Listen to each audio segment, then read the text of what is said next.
Bismillahirrahmanirrahim. Assalamualaikum warahmatullahi wabarakatuh dan selamat sejahtera. Saya Ahmad Faris bin Norcik, seorang pelajar tingkatan 5 Alfa dari Sekolah Menengah Kebangsaan Taman Kosas. Tuan-tuan dan puan-puan, pada hari ini saya ingin membahaskan tentang kelapa sawit di negara kita. Kelapa sawit pertama kali dibawa ke Malaysia pada tahun 1917 dari Afrika. Ladang berskala komersial pertama di Malaysia telah ditubuhkan di Tenamaran Estate di Selangor. Malaysia ialah pengeluar kedua terbesar dan pengeksport utama sebelum negara Indonesia. Kelapa sawit ditanam di 43 buah negara di seluruh dunia dan digunakan lebih 100 buah negara. Kelapa sawit ialah sejenis pokok palma daripada keluarga Arecaceae, ditanam untuk pertanian komersial dalam pengeluaran minyak daripada isi rong buahnya. Kelapa sawit adalah tanaman minyak sayuran yang paling produktif berbanding tanaman minyak lain seperti kacang soya, bunga matahari dan biji sesawi atau canola, kerana ia menghasilkan sehingga 4 tan minyak setiap hektar setahun. Ini bermakna kelapa sawit hanya memerlukan keluasan tanah yang kurang untuk menghasilkan jumlah minyak yang sama berbanding tanaman minyak sayuran lain.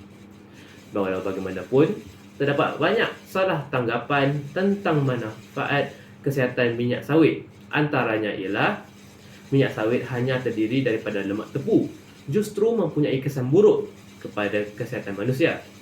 Sebenarnya, minyak sawit mempunyai nisbah asid lemak yang seimbang. Ia terdiri daripada 50% lemak tebu, asid palmitik dan asid stearik, dan 50% lemak tak tebu, asid oleik dan asid linoleik, atau masing-masing dikenali sebagai asid lemak omega 9 dan omega 6. Vitamin E ialah nama umum untuk tocopherol dan tocotrienol yang dijumpai secara semula jadi dalam pelbagai makanan. Vitamin E di dalam minyak sawit merangkumi 70% tocotrienol dan 30% tocopherol. Seterusnya, dalam giat mengejar kemajuan dalam industri minyak sawit, terdapat cabaran dan tantangan yang hebat daripada globalisasi. Antaranya ialah kononnya minyak sawit tidak sesuai dimakan manusia kerana menyebabkan penyakit kanser. Sebenarnya, minyak sawit mengatasi minyak saingannya kerana pengeluaran bebas daripada organisma yang dipindah secara genetik GMO. Sementara minyak yang dihasilkan adalah bebas trans dan dengan itu pilihan yang lebih sihat bagi pengguna. Oleh kerana mereka tidak dapat lagi membuat tuduhan bertentangan dengan kegunaan kelapa sawit yang pelbagai, lantaran itu mereka membuat tuduhan baru, kononnya mendakwa penebangan hutan bagi tanaman sawit mencabul hak asasi dan memusnahkan habitat orang utan. Cubaan mereka gagal bagi menyekat pengimportan minyak sawit dari negara Malaysia dan Indonesia. Dan bagi menyemarakkan lagi sekatan Amerika Syarikat telah cuba meletakkan food safety standards dan traceability ke atas minyak sawit yang diimport di negara Malaysia dan Indonesia. Untuk menyangkal permasalahan ini, saya memberikan sedikit sebanyak kegunaan kelapa sawit ini. Isi rong kelapa sawit boleh digunakan sebagai bahan makanan ternakan dan bahan bukan makanan. Bahan bukan makanan seperti alkohol laurel, bahan sabun pencuci dan asid lemak. Kedua adalah minyak isi rong kelapa sawit yang diproses daripada bahagian isi rong kelapa sawit. Minyak isi rong pula digunakan untuk membuat bahan makanan seperti margarin, lemak majmuk, krim, ais krim dan lemak masakan. Bahan bukan makanan boleh dihasilkan seperti membuat bahan sabun pencuci, alkohol laurel dan asid lemak.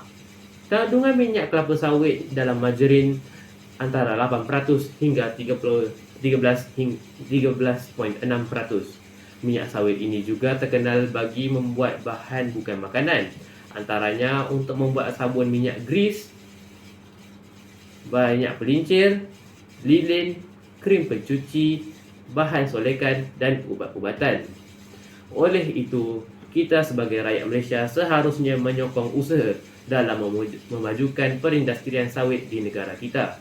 Dengan ini, ibu bapa seharusnya mempertengahkan produk sawit di negara kita dan menjadikan produk kelapa sawit tempatan sebagai pilihan utama dalam masakan dan sebagainya.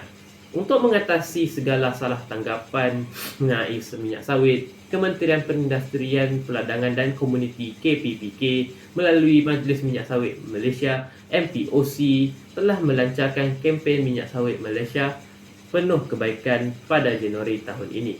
Sebagai rakyat Malaysia, kita seharusnya menyokong kempen ini dan membantu mewujudkan tentang faedah minyak kelapa sawit di negara kita. Itu saja daripada saya. Sekian, terima kasih.